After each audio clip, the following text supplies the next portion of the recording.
Hello everyone, मेरा नाम है सीए पल्लवी गर्ग और आज हम डिस्कस करेंगे जीएसटी 3B में आए एक नए फीचर की which is reporting of negative outward supplies in GSTR 3B।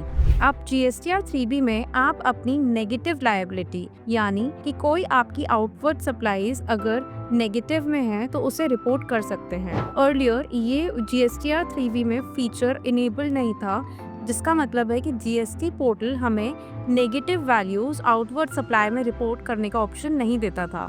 हमें फिगर या तो ज़ीरो करनी पड़ती थी या उसे हटाना पड़ता था।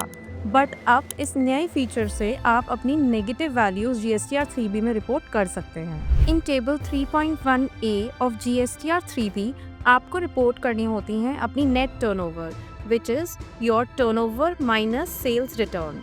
जैसे कि हम जीएसटीआर 1 में भरते हैं हमारी नेट टर्नओवर कितनी है, B2B सप्लाईज कितनी है, B2C सप्लाईज कितनी है और क्रेडिट नोट हमने उस पीरियड में कितने इशू करे हैं जो कि इफेक्ट कर रहा है हमारी सेल्स रिटर्न को, वो वहाँ से रिफ्लेक्ट होके आती हैं जीएसटीआर 3B में। लेकिन अभी तक आप जीएसटीआर 3B में नेगेटिव फिगर्स को यानी कि क्रेडिट नोट अगर आपके ज़्यादा है pertaining to sales return as compared to your net sales तो आप उसको रिपोर्ट नहीं कर सकते थे इन जीएसटीआर 3। फॉर एग्जाम्पल, आपकी टर्नओवर है 1 लाख रुपीज़ की और आपके क्रेडिट नोट पर्टेन करते हैं इस फाइनेंशियल ईयर से जो कि हैं 1,20,000 रुपये के, तो आपकी जो नेट फिगर आएगी जीएसटीआर 3B में इन टेबल 3.1A आपकी आएगी 1 lakh minus 1,20,000 which is negative 20,000 rupees taxable value.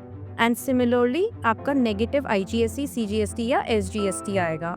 लेकिन अभी तक हम उसको नेगेटिव वैल्यू को रिफ्लेक्ट नहीं करवा पाते थे। इससे क्या फ़र्क पड़ता था, जो कि हमारे नेक्स्ट जीएसटीआर 3B जाना होता था उसके लिए हमें नोट करके रखना पड़ता था और उसमें हम अपनी नेट फिगर्स को जो नेगेटिव वैल्यूज़ होती थी जो कि ज़ीरो करनी पड़ती थी हमें, उसको एडजस्ट करते थे। बट अब हमें ऐसा करने की ज़रूरत नहीं है। अब हम उसी पीरियड के जीएसटीआर 3B में नेगेटिव वैल्यू रिपोर्ट कर सकते हैं। So now we can more accurately report our turnover and sales figure in GSTR 3B. अब हमें कहीं भी कुछ एडिट इन फ्यूचर पीरियड्स करने की ज़रूरत नहीं है बिकॉज इस पीरियड में हमारी नेगेटिव टर्नओवर है या नेगेटिव लायबिलिटी है। तो ये एक बहुत ही अच्छा चेंज है जो जीएसटी पोर्टल पे आया है और अब हम इसके थ्रू अपनी more accurate and efficient reporting in GSTR 3B of turnover कर सकते हैं। Thank you.